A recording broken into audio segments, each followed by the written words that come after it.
Hello everyone. So here's the video. It will be about trampolines. So this is how to make a trampoline in Algodoo. So if you want, you can turn on the grid mode. Then I will make the base. This is actually going to be quite simple.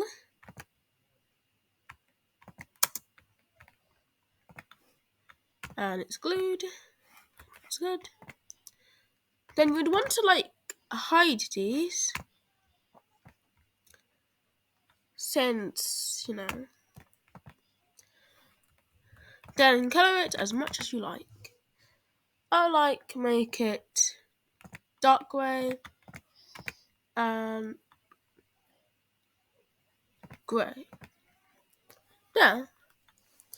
Now the last thing we just need to do is make it hyper bouncy.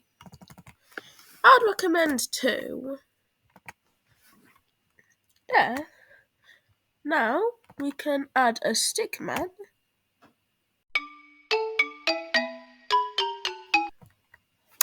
There, he's bouncing on the trampoline. Isn't he happy?